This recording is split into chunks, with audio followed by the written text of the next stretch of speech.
It's Paul Joseph Watson with Infowars.com. And did you know that some restaurants in China are now using robots instead of waiters? That's right, since it opened in June 2012, a restaurant in Harbin, China, has gained fame by using robots to cook meals and deliver dishes. The robots can continuously work for 5 hours after a 2-hour charge and are able to display more than 10 expressions on their faces and say basic, welcoming sentences to customers. So I guess, you turn up to the restaurant, you sit down, you're welcomed by the robot. I guess you write down your order. There's the robot actually cooking the food as well as delivering it. I guess you either write down your order or you type it into a touch screen pad or whatever. The robots then cook the food. Obviously, they've got waiters as well. There's the robot. They've got chefs as well cooking the food alongside the robots. There you see them delivering the drinks as well. And then the food is put onto the tray.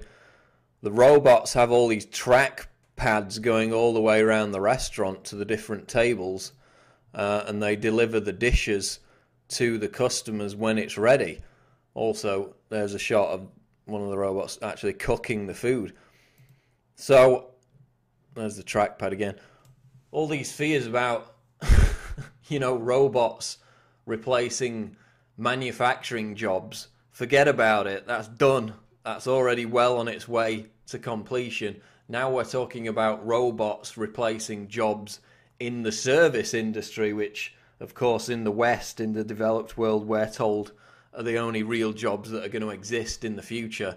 And now China's leading the way by having robots do those very jobs. And the economic threat that this poses not only to the service industry, but it's already being felt in the manufacturing industry. We have an article here out the Financial Times out yesterday. Obama must face rise of the robots.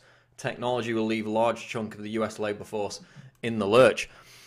It talks about how there's been a net increase in January of manufacturing jobs of 4,000 jobs, but the actual net increase since July is zero. So we've got zero increase in manufacturing jobs, and yet at the same time, manufacturing activity has risen by its fastest rate since April. And basically that's robots. That's replacing humans with robots to boost productivity in factories. It's actually costing jobs. We knew that already. But now it's actually being felt and measured in the actual figures. In the manufacturing industry, of course, 3D printing is also going to put a lot of people out of business. That's up for debate in terms of positive or negative, because it puts a lot of power back into the hands of the individual. But now we also have service industry jobs being given to robots in China. And where is all this leading? Well, 13 years ago, Bill Joy, top futurist, founder of Sun Microsystems, wrote in this Wired magazine article, Why the Future Doesn't Need Us. And this was 13 years ago now, April 2000. Quote, if the elite is ruthless, they may simply decide to exterminate the mass of humanity. If they are humane, they may use propaganda or other psychological or biological techniques to reduce the birth rate until the mass of humanity becomes extinct, leaving the world to the elite. So, in that 11-page article, Bill Joy outlines why the elite plan to eradicate humanity completely and replace all the service jobs, all the manufacturing jobs with robots. Of course, they've already, to a large extent, replaced a lot of the warfare jobs with robots. Now we got robots flying around the world, bombing people in third world countries with drones. We've got top professors at the University of Cambridge investigating whether robots will exterminate humanity and when they will do so. And the true long-term projection, you can read about it in this article that we put together, The End of Humanity, Rise of the Robots. And this features the predictions of Ray Kurzweil, of course, top futurist, He wrote a book back in 1999, I believe it was, The Age of Spiritual Machines, and he made a series of predictions about technological advancements, and the ones he made that were proclaimed to come true within the next 10 years were deadly accurate. He described the iPad 10 years before anybody had thought, even conceived of the idea. You know, the iPhone, the Kindle, he conceived of that idea where a computer screen would be good enough to look like physical paper as the Kindle is now. He also conceived of the fact that our computers would be implanted in eyeglasses and contact lenses, which of course is already arriving here over the next 18-24 months. Google glasses are going to become ubiquitous, and right down the line you can go and look at Ray Kurzweil's predictions. In almost every single case they've come true. So what does he say about the rise of the robots?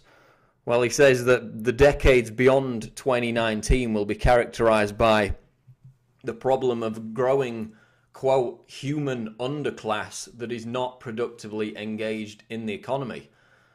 So from this point onwards, which is only in 9 years' time, and we're already seeing the first signs of it with these, robots as waiters in China, this is the singularity.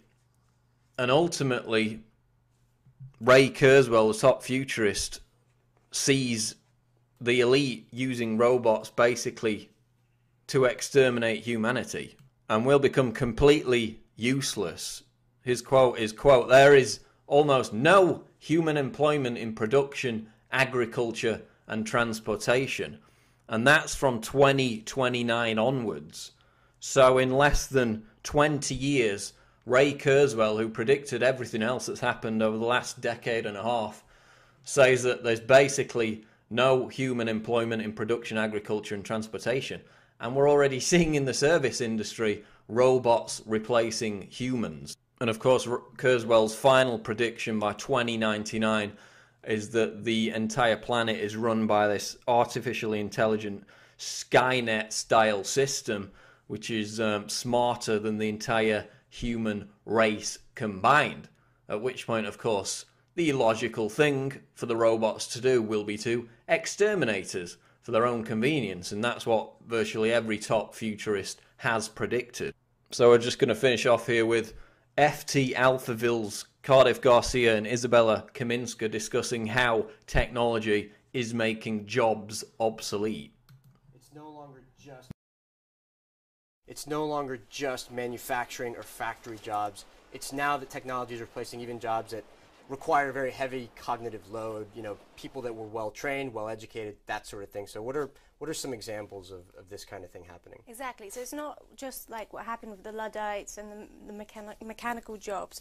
We're seeing journalistic jobs being replaced by algorithms, finance, traders, all gone because of HFT, etc. You've got medical industry. That's really a big one, I would say, where diagnostic tools and surgical devices, they are eliminating, really top-level academic jobs. Robots that, do mine disposal, all sorts of things. And it's also not just that, it's the smartphones and the way general employment is being impacted by productivity.